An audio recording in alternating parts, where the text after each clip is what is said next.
Hey everyone, so today we will be studying the treatment of cataracts. And as I said before in previous lectures, the treatment of cataracts is only and only surgery, right? The proper treatment. So first, let's study the type of surgeries which are performed. There are two types of surgeries. Well, one of these types is not usually performed nowadays, and there's the other type which is commonly performed nowadays. So let's start with the one which is not performed nowadays. That is the ICCE, or intracapsular cataract excision, right? And it's, as I've written, it's nearly obsolete. Then there is ECCE, or extracapsular cataract excision. So here are two diagrams of the lens. Here's the ciliary muscles, right? And the lens here, and these zonules or fibers. And in ICCE, right, to remove this little cataract over here, what do you have to do? You have to remove this whole thing, right? Everything. You have to cut off these fibers up here, and you have to remove this whole thing, including the capsule and everything inside, right? And this other procedure, which is, and this is not preferred, right? It has its own complications, right? ECCE, on the other hand, extracapsular cataract excision, it's more precise, it's more targeted, right? In this type of surgery, what do is you actually leave the capsule intact, right? So this capsule is intact, right? And these zonules, or these suspensory ligaments, are intact as well, right? So you preserve the capsule. You only remove this anterior part of the capsule a little bit, and then through certain procedures, like for example conventional ECCE or Phacoemulsification, which we'll both be studying, through these procedures you just pull out this little bad part, right? You pull out this damaged lens, this cataract lens, and then of course you insert another lens, which is another artificial lens, which is optically all right, which is optically clear, right? That's the basic idea. ECCE preserves the capsule. ICCE removes everything, right? Nothing difficult. Let's talk about how conventional ECCE is performed, right? The very first procedure. Lots of steps, right? But bear with me, they're extremely easy, and actually they're very, very interesting as well. I've personally seen both of these surgeries being done in my hospital, and I've seen it through the microscope. So it's actually pretty interesting, very easy. So step one, of course, before any surgery, there is anesthesia, right? It could be local anesthesia if the patient is adult and he's normal. You could give a whole general anesthesia, right? But generally, that is given in children, right, who cannot follow instructions, or people who have other diseases, like, for example, if a person has a mental disorder, or if they have any problems like tremors and stuff, right? So you have to give them general anesthesia for their own safety. So first of all, what you do is anesthetize the patient, right? Then you dilate their pupils through drugs, right? Pupillary dilation is very, very important. Remember from our last lectures, we said that if this is the lens right here, it is in the front, it is covered by the iris, okay? So if the iris is, let's say, if the iris is closed, if the pupil is constricted, so it is very difficult for us to insert our instruments, right, to operate on the lens. So we need to really open up this pupil, right? We really need to open up this pupil, and that would enable us to actually access the pupil, the lens, sorry. Pupil dilation, the next step, right? Then the next step is eyelid fixation, right? Eyelid fixation basically means there's this little tool which they put inside the eyelids of a guy, right? And it forces the eyelids open, right? So that the guy cannot blink, right? So eyelid fixation is basically stopping the patient from blinking. Then comes the surgery part, right? Incision. There's an incision made. And to understand what I mean, you have to look at these very cute little diagrams that one of my friends made. So you can see here, see this raised lip, right? What happened is we have done an incision, right? And this incision is very necessary. First of all, but before the incision, you can see that the iris right here, right? The iris is totally, completely open, right? As much as possible. And this whole thing is actually the lens, right? And it's wide because, of course, it has cataracts, right? After the incision, we pump in a little bit, we inject a little bit of a solution called a viscoelastic solution. And that is necessary because it keeps the pressure of the eye constant, the intraocular pressure of the eye constant. Without this, there would be a lot of problems, complications and stuff, right? Right, so we have done an incision, right? And now we have to access the damaged lens, right? We do a procedure called the anterior capsulotomy, right? Anterior means, of course, the front. Capsulotomy, cutting of the capsule, right? Remember the capsule, the outermost covering. We cut the capsule from here and from here, right? And we remove this portion, just like that, just like this. See, here's this special instrument, right? And we insert it under the incision that we previously made, and we cut this whole anterior capsule, right? We remove this capsule, and now we can see after this is removed, and we flip this out, right? And now we can see the whole lens, right? The whole substance of the lens, and also the place where the problem is, right? What do we do next? We remove the nucleus, right? So you see in this picture right here, you see we have made this incision even more big, right? We have cut this incision a lot. It's not that big, but it's a bit exaggerated in this picture just for clarity. What we do is we take this little angular tool, right? And we push this up here at the 12 o'clock position, but we keep pressing it down and pushing it down and pushing it down and pressing it down. And the lens, this yellow lens, right? This slowly starts coming out, right? Anterior capsulectomy, we cut the anterior capsule.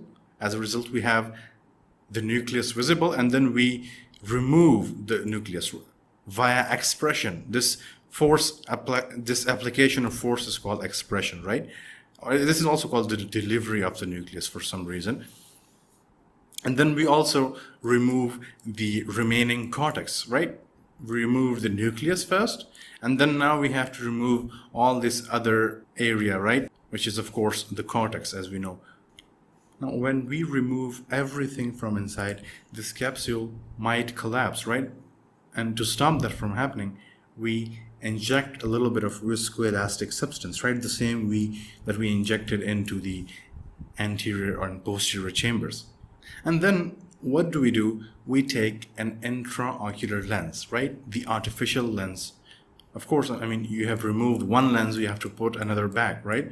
So we take a lens, right? And the lens is kind of shaped like this. It's like round, right? And it has these two hooks kind of things. These are called the haptics, right? And these haptics keep it in place. They kind of hook them in place. And this part transmits light of force. So we insert the intraocular lens, right? And then we give drugs to constrict the pupil. And of course, now that this new intraocular lens is in place, it has a chance to fall out, right? So we quickly constrict the pupil back again, right? And then after the pupil gets constricted, we suture, right? We suture the incision that we initially made, right? This whole thing, we have to stitch it back, right? Suturing, and then at the end, we remove the viscoelastic substance that we used to keep the intraocular pressure normal, right? That is the whole procedure.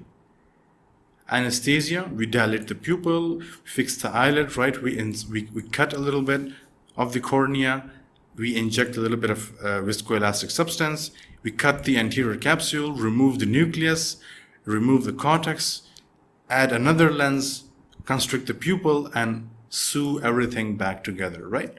Conventional ECCE. Nothing so difficult about it. This is a very good diagram, by the way, now that I think about it. Anyways, then we have this new, more modern technique, right, called Phacoemulsification, right? This technique is a little bit more modern, right? And it's less invasive than the first one, right? It does not need any sutures and stuff. And the lenses which are used in this are actually the foldable variety, right? We'll talk about these later. So steps again, easy. Anesthesia, right? And pupil dilation, of course, to access the lens. Then we have eyelid fixation, right? Using that tool. I kind of forgot its name. I don't know what's it called. But it keeps the eyelid open, stops the patient from blinking. Then there's entry via incision, right? And if you notice, it's 2 millimeters. The other one was 10 millimeters, right? That's quite big. 5 times as big, right? So it's a little bit of a smaller incision, right? And then we, of course, like the other steps, we pump a little bit of viscoelastic substance in it, right? To keep the pressure okay. Then we do the usual steps, capsule removal, right? And capsule removal can be done in a special way as well, called capsulorhexis, right? This is called a can opener capsule removal, right? Something like that. But there's also this other kind of capsulectomy where the capsule is very perfectly circularly cut, right? That is called capsulorhexis. Both have similar functions, right? This one is a little bit modern. So we remove the capsule, right? And of course, after removing the capsule, what we did in the first one was we just applied pressure and removed the nucleus altogether via mechanical force. But here, that is not possible because we have a very small incision of 2 millimeters. What do? That we use the phaco probe.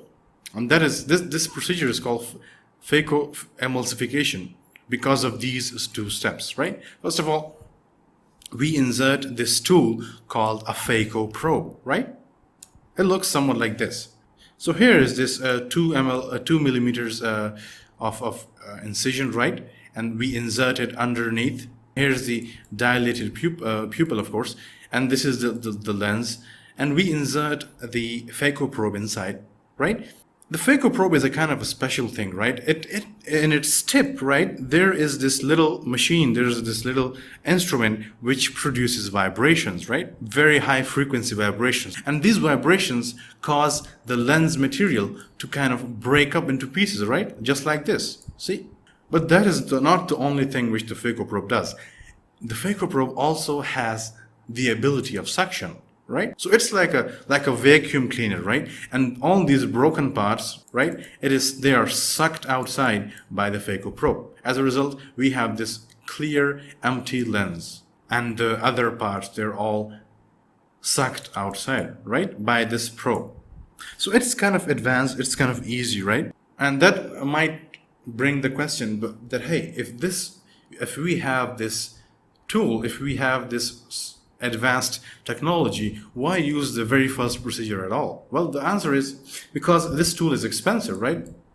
In many developing countries, hospitals can't really afford this. It is expensive. It is kind of disposable as well, right? And this procedure is a bit time consuming, although it's of course better, but the other one takes less time and it requires less clinical skill as well.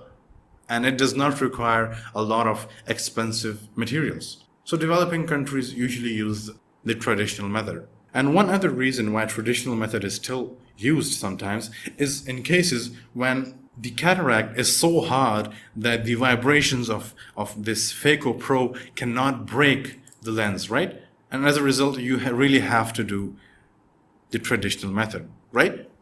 So nothing so difficult about it. Let's read the steps. Anesthesia and pupil dilation. Okay. Fixed eyelid, right? With that instrument. Entry via incision. 2 millimeters, very small, right? Viscoelastic pumping to stabilize everything. Capsulorhexis, right? Or the capsule removal. Fine. Simple. Phaco insertion, right? This one right here, this first step. Emulsification, right? Emulsification means breaking something into small parts. And that is exactly what we do. We emulsify this whole lens, right? And then we aspirate or kind of remove or suck out the emulsified material, right? And then after that, of course, implantation of the intraocular lens, the artificial lens. Usually we use a foldable type here, and we'll talk about why we're using foldable type in this one and the rigid type in the first one, right? And then of course we will remove the viscoelastic material and wound sealing, right? But no suturing. There are no sutures, there are no stitches over here. In the first case we saw suturing, right? We saw stitches. No stitches in this case, in phacoemulsification. So phacoemulsification is using the phaco probe to emulsify the lens and suck it out. Simple as that, nothing so difficult about it, right? I gotta say, these diagrams are really, really good. Thank you, friend. So, types of intraocular lenses. There are two types. There's the rigid type, there's the flexible or foldable type, right? The rigid one is used in the first one because, of course, it's rigid, it cannot be bent, right? So you need to have a big cutting, a big opening for it, right? And in the first procedure, we saw that there is a big opening. The flexible one is used in phacoemulsification because, of course, it has a small opening. And yeah, that's it, right? And in the next presentation, we'll be talking about the complications of cataract surgery. And of course, after that, we have two more topics: aphakia, when there is no lens, and ectopia lentis, when the lens is removed, it is not in place. And that would finish our chapter, right? Thank you for watching. Like, subscribe, and share if you enjoyed, if you learned something. And yeah, see you in the next one. Goodbye. Have a nice day.